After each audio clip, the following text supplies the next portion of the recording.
recruitment and selection. Just to make a quick revision of what we did in the last class. Recruitment and selection. See, recruitment and selection, we have done enough of the introduction part of HR. Okay, आपको ये समझ में आ गया है कि HR कैसे काम करता है, क्या काम करता है, एम्प्लॉय को रिटेन करना या एम्प्लॉय को पॉलिश करना, उनका ट्रेनिंग, उनका डेवलपमेंट क्या इंपॉर्टेंस रखता है, ये चीजें आपको मालूम है. I wanted to make you realize that human resource is very important. और ये चीजें आपको बाद में जाके पता चलती है ट्रेनिंग एंड डेवलपमेंट पढ़ने के टाइम पे कि क्यों उनको एनहांस करना, उनको करियर प्लानिंग देना and all of that is important. But I wanted to make you feel कि एम्प्लॉयज इंपॉर्टेंट है, तब आपको एक्टिविटी ज्यादा अच्छे तरीके से समझ में आएगी. This is the first activity which is recruitment and selection.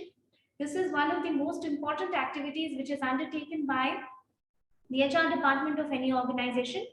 Okay, and recruitment and selection is very, very important in the sense that if you hire wrong people, you're not going to get enough productivity or enough efficiency, even in the work that is being carried out by the same set of people. Okay, did I tell you that recruitment and selection, recruitment is a positive process and selection is a negative process? You know this? No. What is recruitment and what is selection? Recruitment means inviting as possible as many interested candidates. And selection means selecting the best out of those people apply. Very good. Recruitment and selection में क्या difference होता है? Recruitment means inviting as many number of applicants as possible through various sources. And selection means जितने लोगों ने apply किया उन सबको हम रिक्रूट तो नहीं कर सकते, उनमें से हम स्क्रीन करते जाएंगे. पहले एप्लीकेशन की स्क्रीनिंग होगी, उसके बाद एप्लीकेशन को स्क्रीन करेंगे, फिर हम एक एम्प्लॉयमेंट टेस्ट लेते हैं, right. And this employment test is different for different organisations. अपने दिमाग को कहीं एक जगह पे फिक्स मत कीजिएगा इस चीज को पढ़ते वक्त कि आप IBPS का नाम जानते हैं इसलिए बस वैसे ही होता है exam. There are different pattern of exams. Even the interview is called differently at different places. For example, when you appear for a UPSC exam, they will call the final round of interview not interview, that is personality test. हम तो मिला जुला के वही कह देते हैं कि इंटरव्यू है, but there is marked difference. Personality test.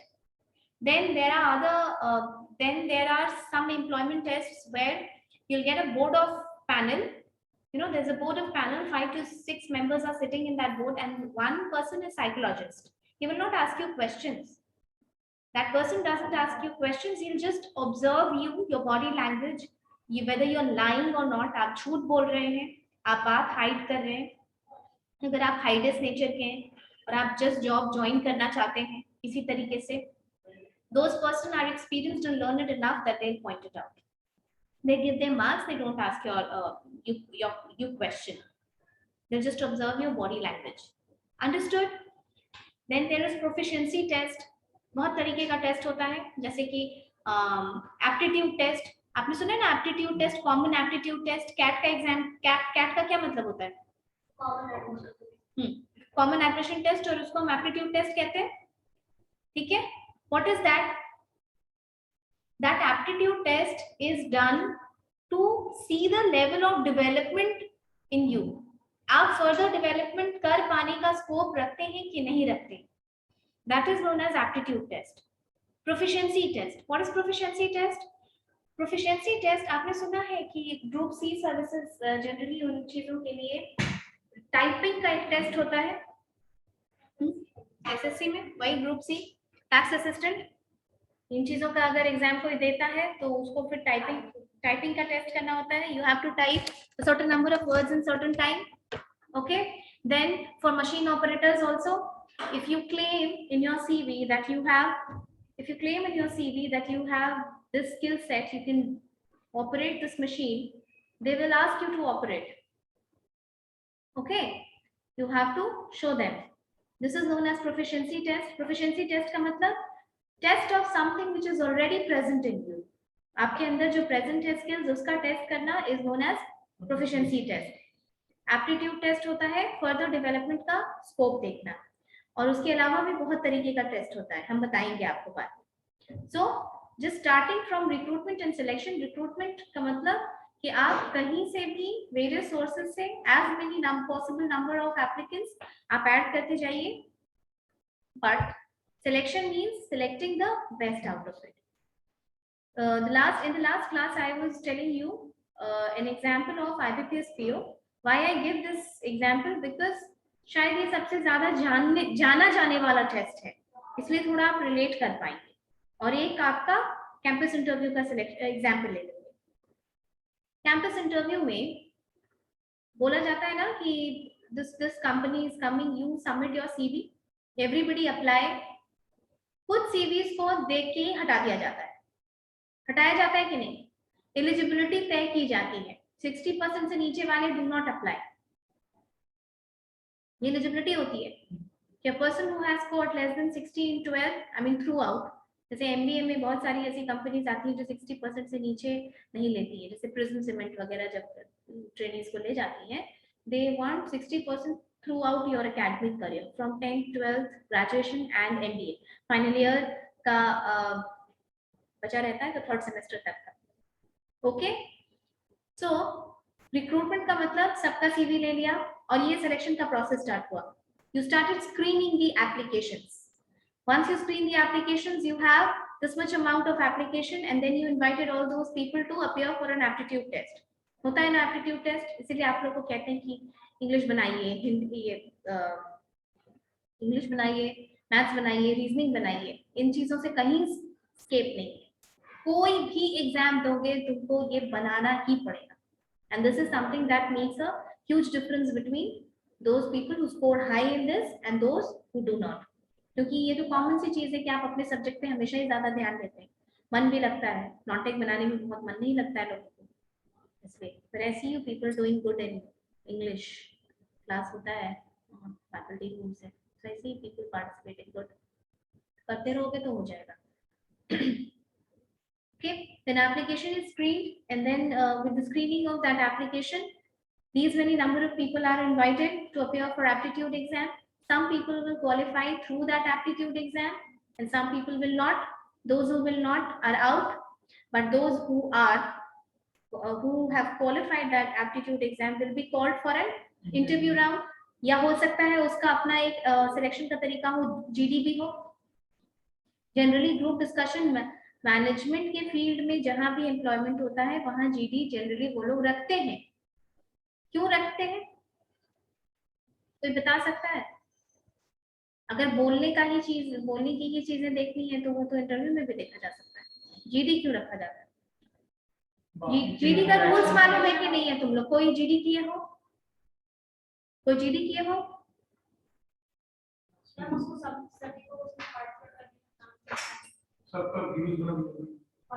तो यू कैन टेक इंडिविजुअल. मान लो कि हम 5 लोगों को जीडी करवा दिए और 5 लोगों को अलग अलग इंटरव्यू दे दिए, and I give you a question. Anyway I will get to know your views.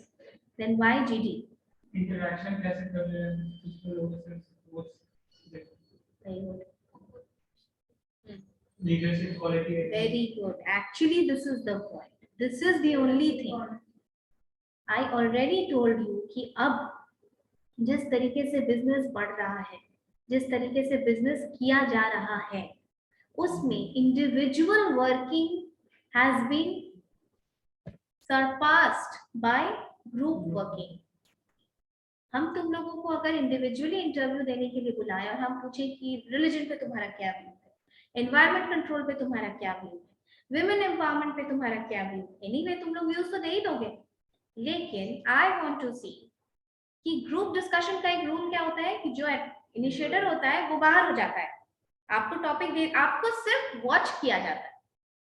You only watched दूर से. कोई हेल्पर नहीं, कोई लीडिंग नहीं, नोबडी.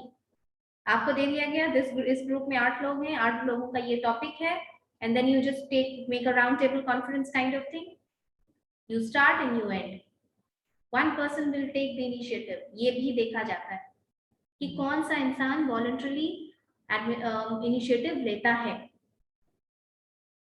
यस, और कौन सा लड़का या लड़की उसको सम अप करता है कि ठीक है, we discussed the pros and cons of this, but it looks like the pro has surpassed cons, so we can use blah blah blah blah things in a regulated amount and all of that.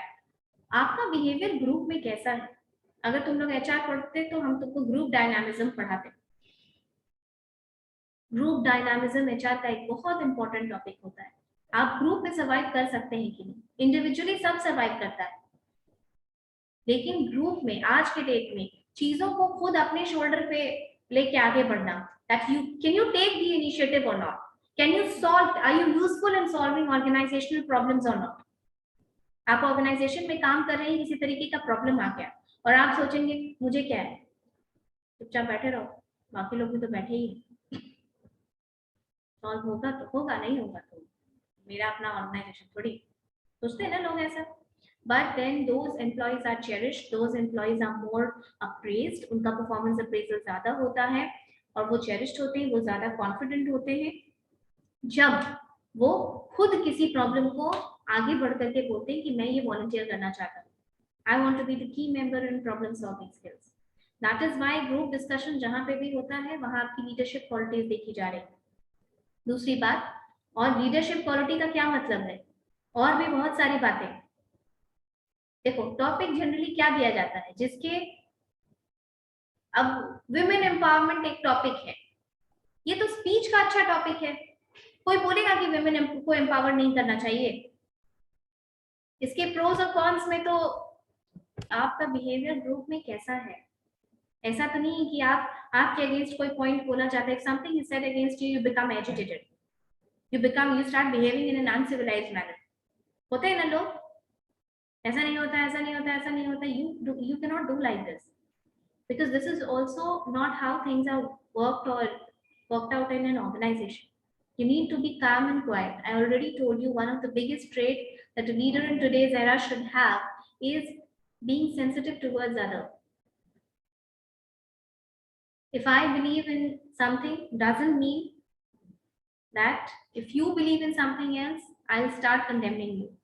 6 plus 3 is 9 for me, 1 plus 8 is 9 for you. You getting my point? इसलिए group discussion को रखा जाता है और interview के पहले group discussion को रखा जाता है। सोच लो, इसका मतलब GD is more important than interview. Why? Because अगर आपका ग्रुप में बिहेवियर अच्छा नहीं है तो आपको वहीं से हटा दिया जाएगा। Getting my point? सो कभी भी जीडी हो कहीं हो, टेक इनिशिएटिव, ठीक है? एंड जीडी में पॉइंट्स बोलने के लिए ये बहुत इंपॉर्टेंट है कि आप चीजें जानते हो। रीड, हम अभी से ही बोलते हैं तुम लोग को, रीड, कुछ भी पढ़ो। 200-250 वर्ड्स का एक एक आर्टिकल आता है ना, ऐसा नहीं कि बिजनेस का चीज पढ़ो, कुछ भी पढ़ो, कोई भी आर्टिकल पढ़ने की आदत आएगी। वैसे न्यूज़पेपर तो बैठ के पढ़ने का टाइम नहीं मिलता होगा, तो फोन पे पढ़ो, TOI का ऐप डाउनलोड कर लो और कोई आर्टिकल आता है 200, 250, 150, वो लिख के देता है, देखो बिजनेस कैसे काम कर रहा है।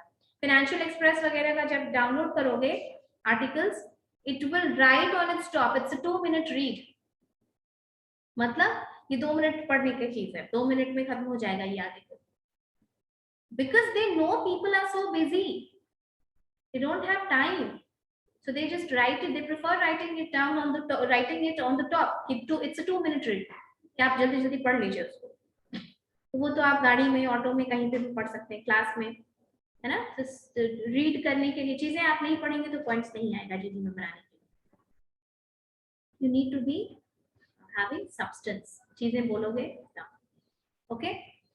और ये कॉमर्स और मैनेजमेंट के स्टूडेंट्स को ये सब शोभा नहीं देता है, गुड एम्प्लॉई, नाइस एम्प्लॉई, है ना? उस तरीके का जनरलाइज नहीं करना है चीजों को, जो फैक्ट्स है वो बोलना। Always support your answer by proper facts. ये बात करने का अच्छा तरीका ऐसे भी नहीं होता है, इट्स अ गुड पर्सन, कितना गुड तुम नहीं बता सकते हो, so support your answer by facts and figures. Okay, group discussion, and then from that group discussion people will be selected and they will go to interview round. After that interview round, those who clear the interview round, वो वहां भी reject हो सकते हैं। क्यों? इतने दिन तक ये तो फिर भी तुम्हारा कैंपस इंटरव्यू है, तो you are authentic bona fide students. Form भरते हैं, इतने लाखों लोग फॉर्म भरते हैं, दे कैन राइट कि I am graduate, but in the but really they are not. Okay, they have very strict rules. जो लोग मैनेजमेंट ट्रेनिंग वगैरह का एग्जाम देते हैं, they have very strict rules की बहुत जगह मैनेजमेंट जब आप पढ़ेंगे तो कहीं CGPA है, कहीं परसेंटेज है, right? So they have two formulas for converting your CGPA marks into percentage, and if they require 60%, that means 60%. Even if it is 59.99, they will reject you. Okay? So document verification के time पे क्या होता है, वहां पे कि आपका GD हो गया, उसके बाद आपका डॉक्यूमेंट पहले वेरीफाई होता है. There is a panel, there is a different board who is sitting for just your document verification. Caste certificate, ये सब में बहुत लफड़ा करते हैं ना लोग. कास्ट सर्टिफिकेट SDO का साइन नहीं है, तो प्रॉपर अथॉरिटी जो लोग है, जब सेंट्रल गवर्नमेंट का आप एग्जाम देने जाएंगे तो वहां पर SDO से नीचे का कास्ट सर्टिफिकेट एक्सेप्ट नहीं करता है. देन आपका CGPA से परसेंटेज जो कैलकुलेट होना होता है, दैट शुड बी 60%, वो अलाउड नहीं होता है. 59.5 59.99 पे भी नहीं. You should have your provisional mark sheet, you should have your 4th year mark sheet. ये आपकी गलती नहीं है अगर आपकी यूनिवर्सिटी नहीं देती है आपको प्रोविजनल, लेकिन फिर भी आपको नहीं एग्जाम देने दिया जाएगा, इंटरव्यू नहीं देने दिया जाएगा. ओके, सो आफ्टर दिस आपका आप उससे स्क्रीन हुए तो कुछ स्टूडेंट्स तो वहीं छटे ना डॉक्यूमेंट वेरिफिकेशन के टाइम पे, तो वो ये सब सिलेक्शन का प्रोसेस है. Understood? And after that, when you go into interview board, they will make a merit list calculating your written exam and your interview marks. कहीं पे इंटरव्यू का वेटेज 20% होता है, 80-20 होता है, 80:20, कहीं पे 85:15, कहीं पे 90:10. मतलब रिटन का मार्क्स 90% है, वहां इंटरव्यू इज जस्ट फॉर्मेलिटी.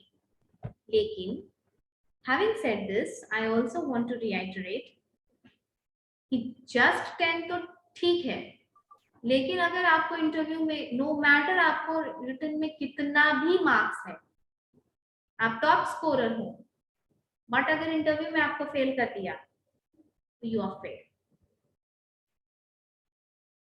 क्योंकि वो ये मानते हैं कि maybe this is an error. ऐसा नहीं हो सकता है कि you have performed so brilliantly in your written test and you cannot say a word in interview. समझ में आई बात? This is, they consider that this will be an error in recruitment process if they select. इसलिए students का general tendency क्या होता है कि हम रिटन में बहुत अच्छा स्कोर कर ले ताकि इंटरव्यू सिर्फ एक फॉर्मेलिटी हो जाए मेरे लिए, सिर्फ पास कर दे और एग्रीगेट में ज्यादा मार्क्स आ जाए. Understood? So this is one of recruitment selection process. इस तरीके से कैंपस का आपको समझा दिया गया. रिटन एग्जाम का भी जस्ट स्टार्ट, तुम लोग प्रैक्टिकल एग्जाम्पल से बेटर समझोगे, इसलिए हम प्रैक्टिकल एग्जाम्पल्स देते हैं. Okay, if I make you just write, that will be just another piece of writing in your copy.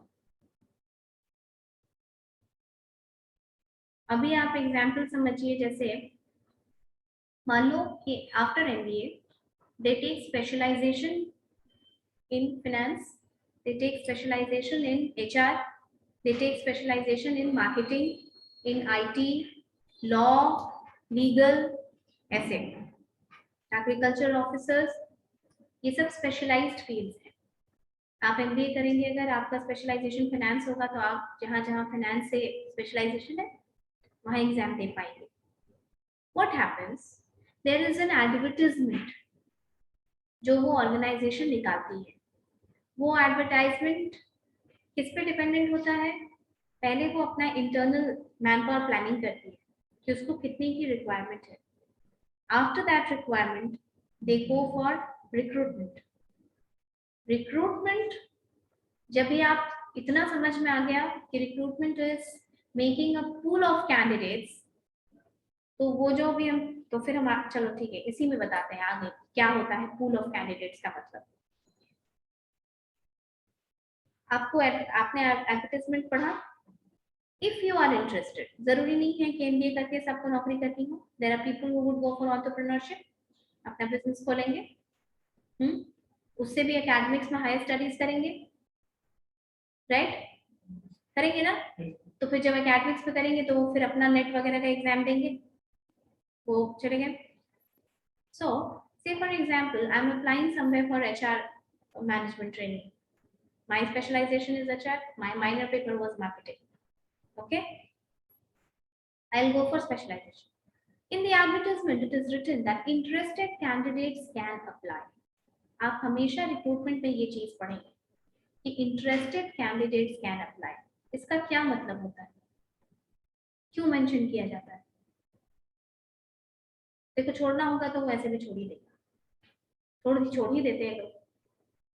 There are some premier organisations जैसे कि ONGC, जैसे कि कोल इंडिया लिमिटेड, ये सब महारत्न कंपनी है. ये डायरेक्ट रिक्रूटमेंट, जैसे बाहर से लोग एडवर्टाइजमेंट और एग्जाम और सारे प्रोसेस के थ्रू जाते हैं, लेकिन ये डायरेक्ट कैंपस रिक्रूटमेंट भी करती है. कहाँ करती है? IITs में. ठीक है, ISM धनबाद माइनिंग के लिए करती है, वहां से कोल इंडिया डायरेक्ट रिक्रूटमेंट करती है. डायरेक्ट इन द सेंस की कैंपस इंटरव्यू करती है, वहां पे अपना एग्जाम. इट्स इजियर ना, वो तो इजी है कि आप एप्टीट्यूड लीजिए, उतने ही लोगों के बीच में आपका सिलेक्शन हो रहा है, अदरवाइज पूरे इंडिया में आपका सिलेक्शन हो रहा है. They take. लेकिन अब you know that IITs are clean people. You know, every student of any IIT is a brand in himself, क्योंकि ऐसा इमेज बना हुआ है, ऐसा स्क्रीनिंग होती है, वहाँ पढ़ाई भी वैसी होती है जो वो 4 साल में ग्रूम होकर निकलते हैं. यू रियली थिंक कि गवर्नमेंट की नौकरी, जिसको चार्म है उसको चार्म है, लेकिन गवर्नमेंट की नौकरी में फैसिलिटीज, जॉब सिक्योरिटी, सब कुछ बहुत है, पर बहुत पैसा नहीं होता है. ओके, कंपैरिजन टू होम, किसके कंपैरिजन में?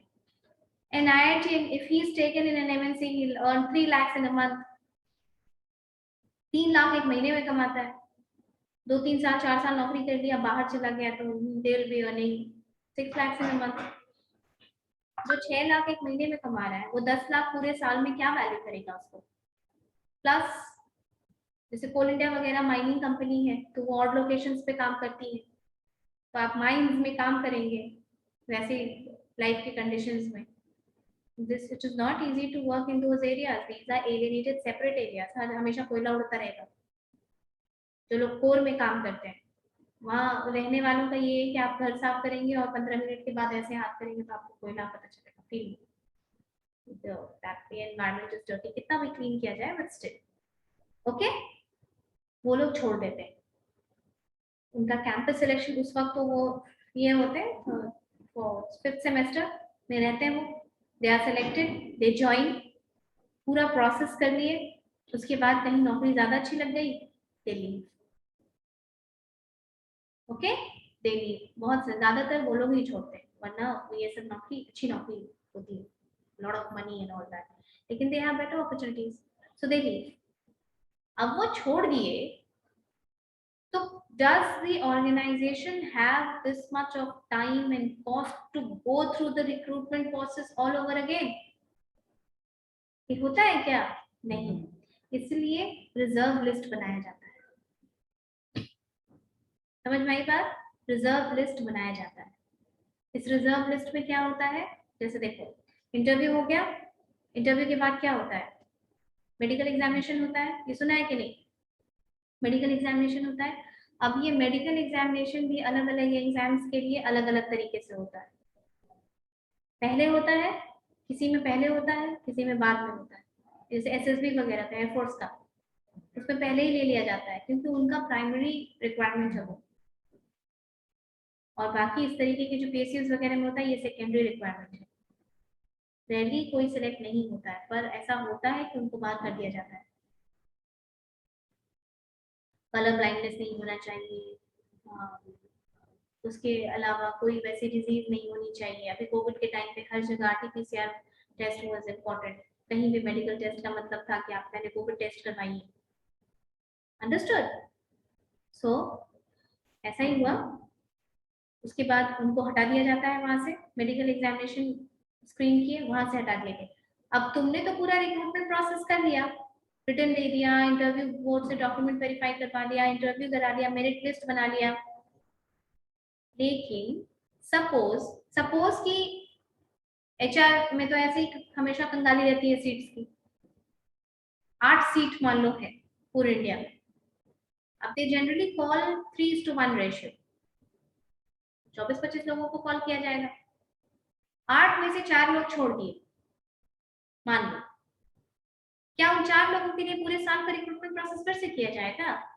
No, there is a reserve list, और जिन लोगों ने इंटरव्यू दिया था और उनके नीचे थे जिनका मार्क्स, उनको फिर कॉल किया जाता है। समझ में आया? तो रिक्रूटमेंट मतलब पूल ऑफ कैंडिडेट्स जो पढ़ा है वो इसका ये मतलब होता है कि पूल बना के हम रखें। Understood? And once I require this, I'll just take out the names from this.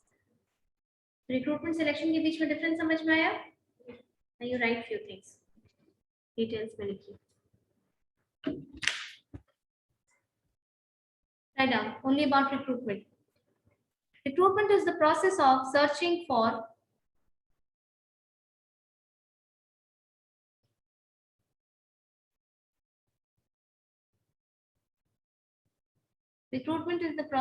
searching for oblique and obtaining the applicants for job.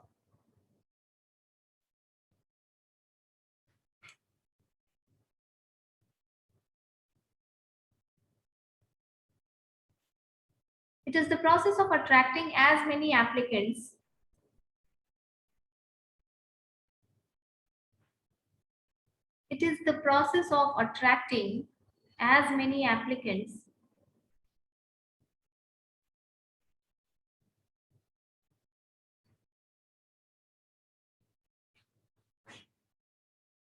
as possible from the eligible job seekers from various sources.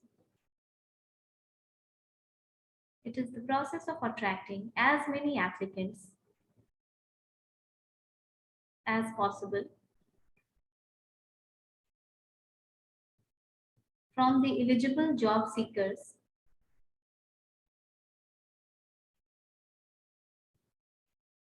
from various sources.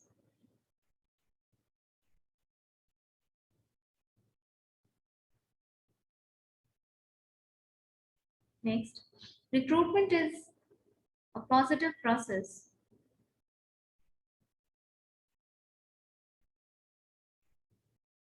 because the HR goes on adding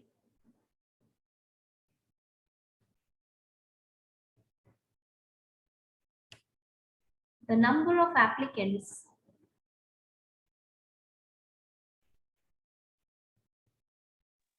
Ma'am, because the HR उसके बाद because the HR goes on adding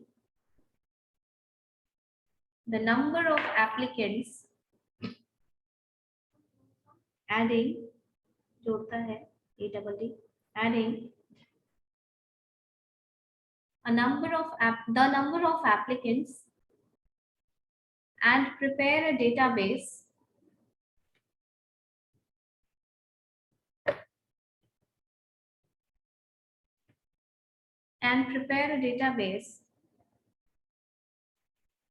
for current and future openings.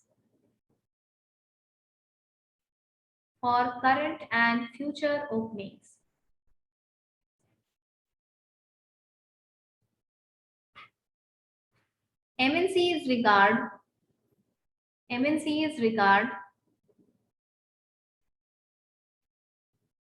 recruitment as a key process. MNCs regard recruitment as a key process because the HR goes on adding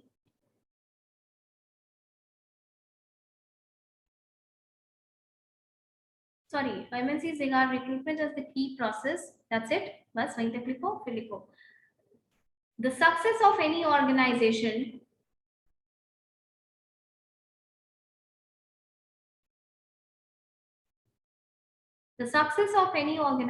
depends upon its human resource.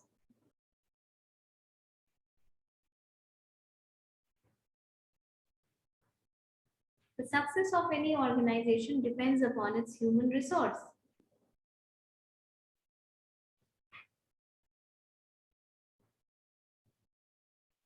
The best employee will be selected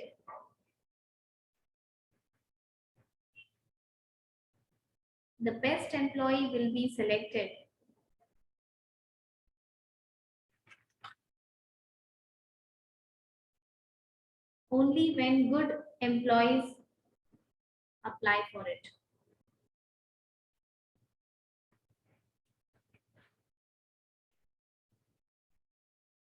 Only when good employees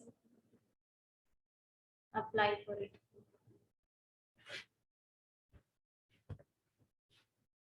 अब थोड़ा आप लोगों का general knowledge test करते हैं. बताइए.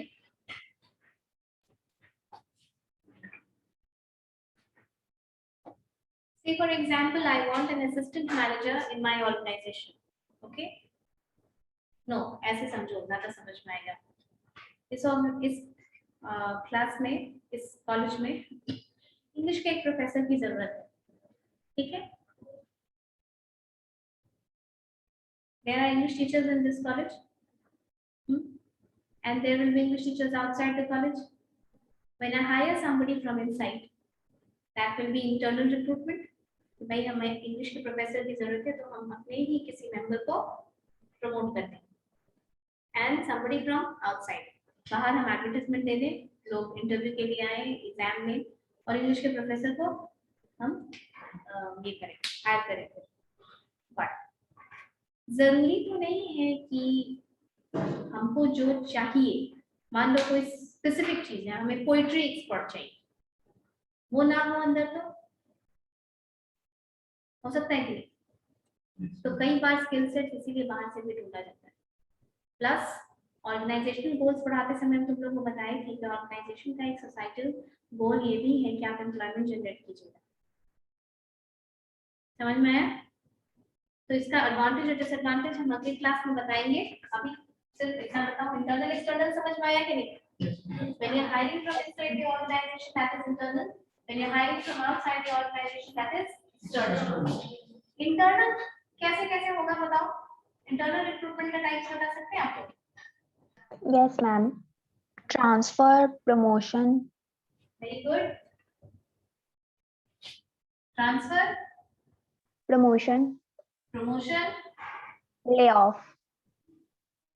Layoff is not recruitment. Layoff is separation. Separation में आता है layoff. Layoff क्या होता है? Layoff is the inability of the employer to take work from you because of 4 conditions: absence of coal, shortage of raw material, accumulation of stock, and any natural calamity like earthquake वगैरह. जब इन 4 conditions में आप employer काम नहीं ले सकता, employee की गलती नहीं है, employer काम नहीं ले सकता है, तब उसको lay off करना होता है. और क्योंकि employee की गलती नहीं होती है, इसलिए उसको half compensation देना पड़ता है. So lay off is separation, not recruitment. Transfer, promotion, and appraisal. No, appraisal is not recruitment. That is a separate HR activity. Ex-employees. ये सुना है कि नहीं, किसी के पेरेंट्स यहाँ पर या भैया दीदी कोई बैंक में होंगे, तो आपको पता चलेगा रिटायरमेंट होने के बाद उनको फिर से वर्क ऑफर किया जाता है. ऑब्वियसली अलग नेचर का वर्क, सुने कि नहीं? ये अलग नेचर का वर्क ऑफर किया जाता है, and some amount is paid in the form of salary, of course for short term use, क्योंकि वो रिटायर हो चुके हैं. हम लोग इसको डिटेल में डिस्कस करेंगे नेक्स्ट क्लास में. एक्सटर्नल रिक्रूटमेंट का एग्जांपल बताओ, बाहर से जो सिलेक्शन होता है. Campus recruitment, very good. advertising, casual callers, next, advertising, casual callers, advertisement. Next, direct recruitment, for example, workshop office. बोलो. Direct recruitment, बहुत अच्छा. हाँ, what were you saying, Suyash? हाँ, ऑनलाइन रिक्रूटमेंट को कहते हैं हम ई रिक्रूटमेंट. गुड. एंड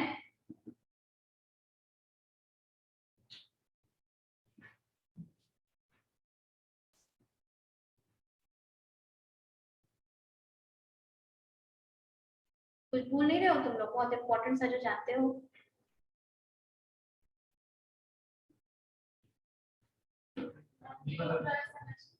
एक मिनट, क्या बोलो?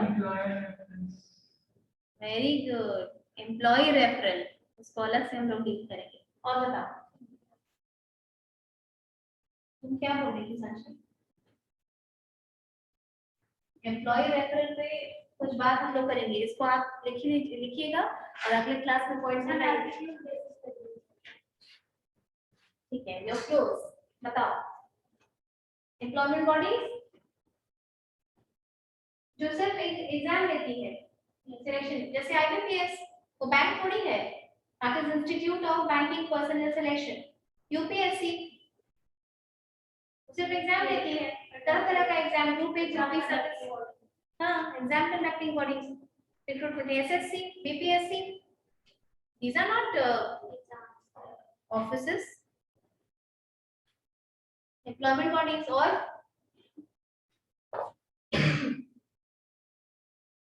वॉक इन इंटरव्यू याद है? वॉक इन इंटरव्यू का नाम सुने हैं? नहीं सुने हो? एडवर्टाइजमेंट आता है, वॉक इन इंटरव्यू है, आप अपना सीवी लेके जाइए। ठीक है, 7 यहाँ लिखते हैं walk in interview. application like LinkedIn, job portals, job portal से बोल सकते हैं उसको, जॉब पोर्टल्स एंड और क्या होता है, कंसल्टेंसी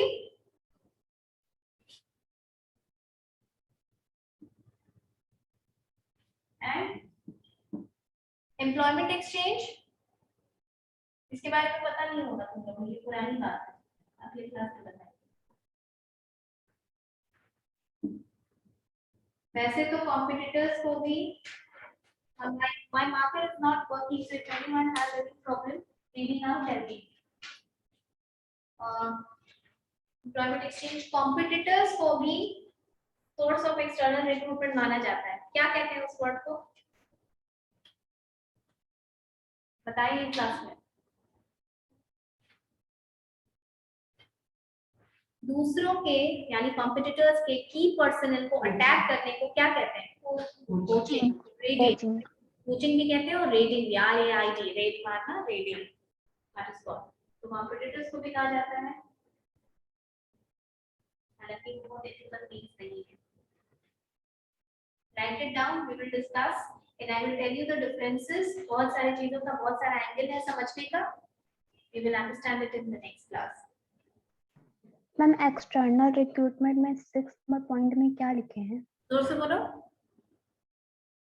एक्सटर्नल रिक्रूटमेंट में 6 नंबर पॉइंट में क्लियर नहीं लिखा है। Employment bodies, employment bodies.